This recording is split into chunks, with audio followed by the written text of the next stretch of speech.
Gen V, Season 2, Episode 6, titled Cooking Lessons. And boy, anytime you bring your boy Edgar back, things are a cooking. All that and more after this.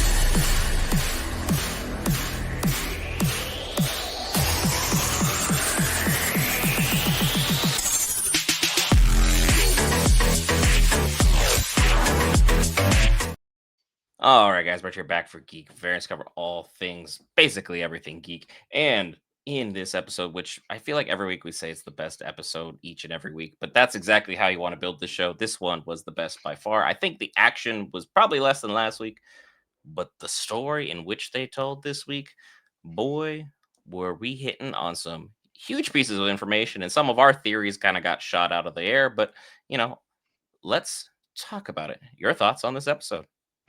Called it. Annabeth is a soup, and she definitely called that somebody's coming to help, and Sam came through the door to help them out. Freaking so Oh, yeah. right off the rip, just like the Kool-Aid Man, which if they did a puppet Kool-Aid Man, that would have been funny. But he came in off rip to help them because we see that she now has precognitive abilities. She can sense what's going to happen, when's it going to happen, where's it going to happen, whatever. She gets these flashes. They're not controlled. They just happen. She never want to tell anybody she's a soup. She doesn't know when she became a soup. She doesn't know how it happened. It just there.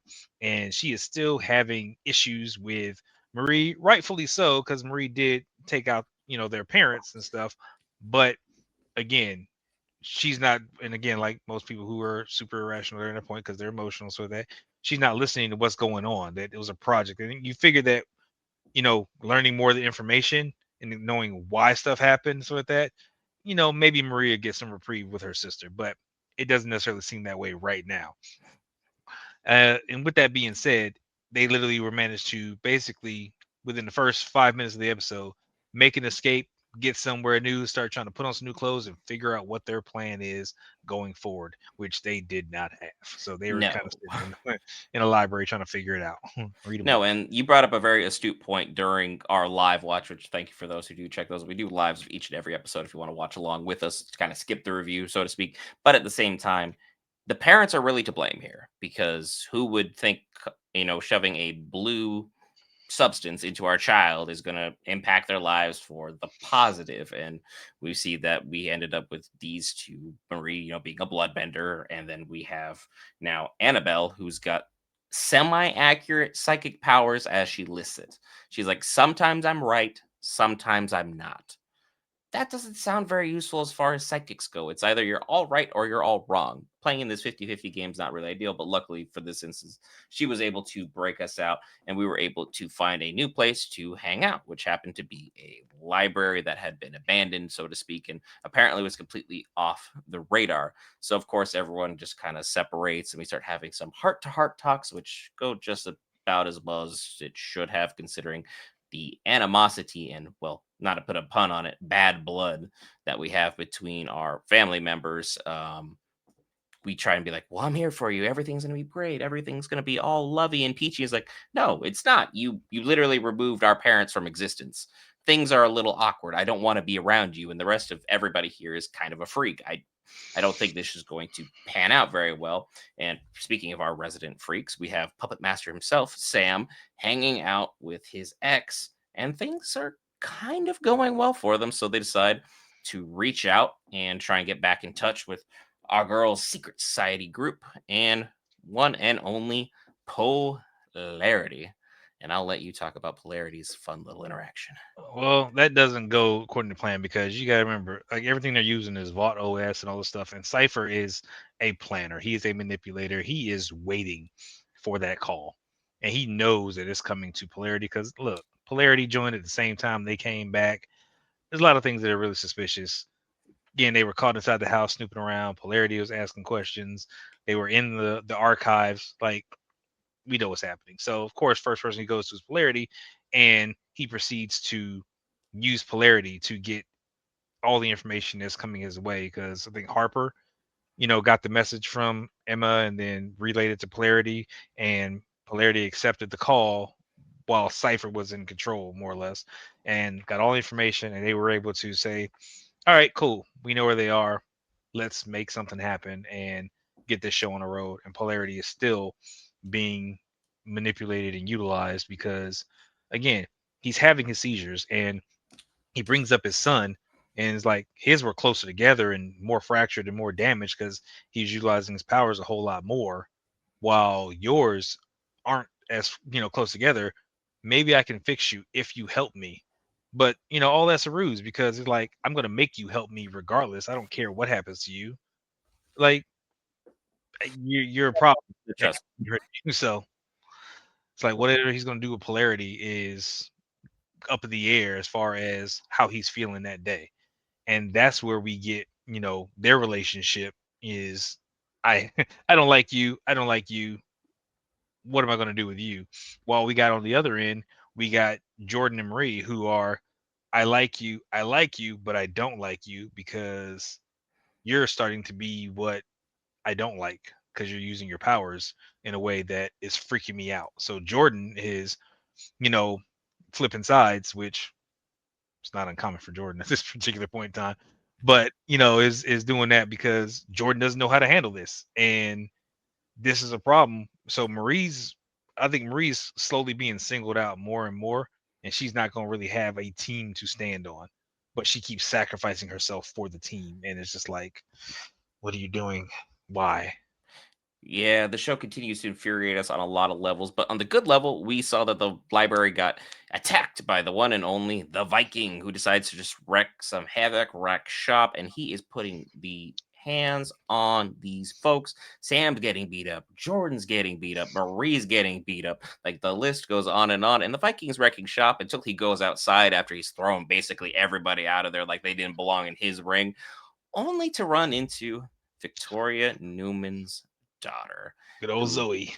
who quickly and easily dispatched of him through tentacle snake bites through the eyeballs, quickly removing his cranium from his body. Because boy, was that fun to watch yet another season in a row. Thanks, Gen V and the boys, for scarring us. But at the same time, we get reintroduced to the one and only Stan freaking Edgar, who drops huge bombshells on us left, right, center, and everywhere because a billionaire is going to do what a billionaire is going to do. You want to talk to the folks about some of his bombshells here? Basically, after Stan ends up rescuing everybody, he gets everybody back to his compound and starts explaining that he's basically trying to get back control of Vought. He plans and intends to have back control of Vought. He's going to make Marie a very lucrative offer of make sure that she was taken care of and all that stuff if he's able to utilize her services to get back control of Vought.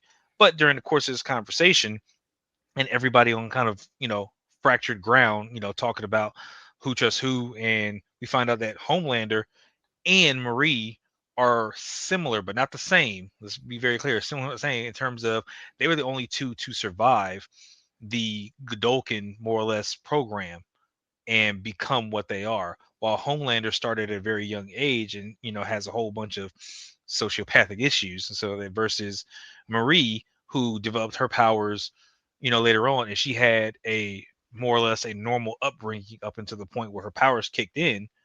You know, they are both god tier soups, so to speak. Like they are up there in terms of their powers and abilities, and the fact is that they survive these particular tests through the Odessa program and whatever's going on.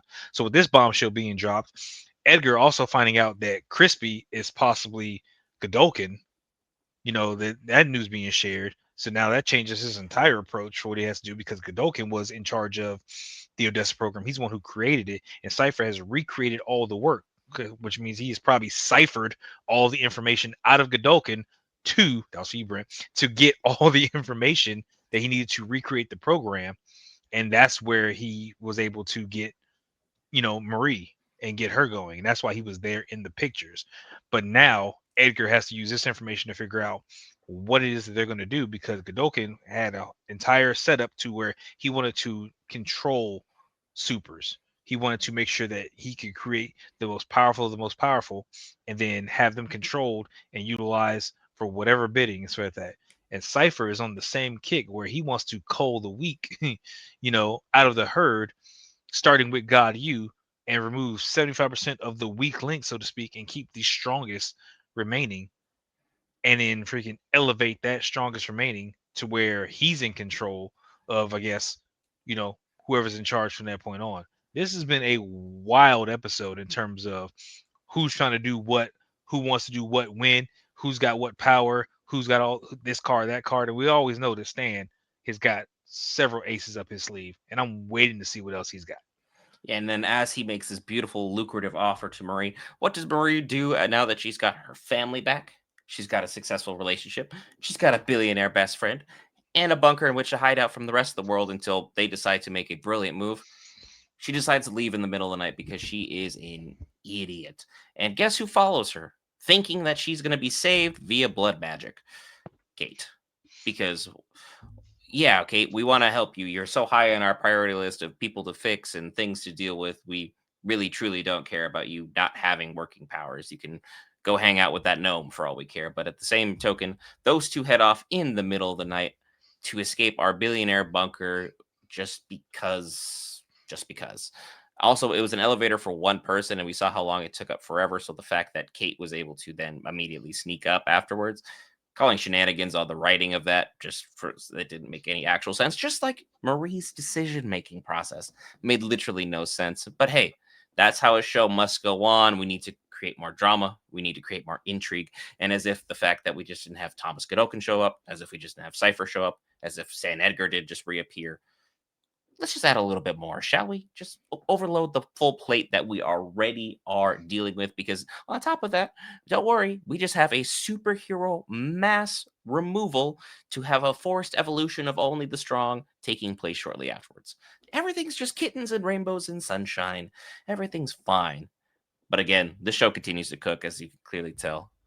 I'm very animated about it because Marie, my girl, what is you doing? I don't know. I don't know. Well, we know what they want her to do, and a lot of people want her to fix things. So because she's able to utilize her power and why she's so valuable, the fact is she can probably fix Godolkin, she could fix Kate, she could help control freaking, Homelander probably to some degree if she's able to get her hooks in him. She could probably fix Polarity. All right. She can probably do some stuff with Butcher as well, because he's having several issues with that. She is the ultimate healer, that is on the squad right now, so with that, but she keeps throwing herself into the forefront of every single confrontation. It's like The white either mage that wants to be the tank. Get in the back. Get in the yeah, front. so it's going to be a problem for her going forward if anybody gets their hands on her and is able to utilize her. But from some of the little preview clip that they showed right before we got off, we do see that she gets in contact with Polarity, and we don't know what happens from that point on. But if she's able to help Polarity because she was not able to help his son, she may be able to get Polarity back to fighting strength to be able to take on Cipher at some point in time. Don't know. We'll have to kind of wait and see. Yeah, I'm tired of my white mage pretending they're a paladin. But what I'm not tired of is everyone hitting that lovely subscribe button. It's free, greatly helps us out, as well as hitting the like, the share if you're a small time creator, because the points really do help as well. And leaving your comments, thoughts, speculations, feelings, all that stuff. Because again, we're asking for a sub 13 and a half minutes in. Don't think you will, but at the same time, we'll see what happens. Any other final thoughts before we wrap this banger of an Hey, episode up? episode 7 and 8 got a hit, and that cliffhanger for leaving us to the boys' final season next season is got to be good. So as long as they continue cooking, we in good shape. So I'm just waiting to see. All right, all that more. We'll see you in the next episode.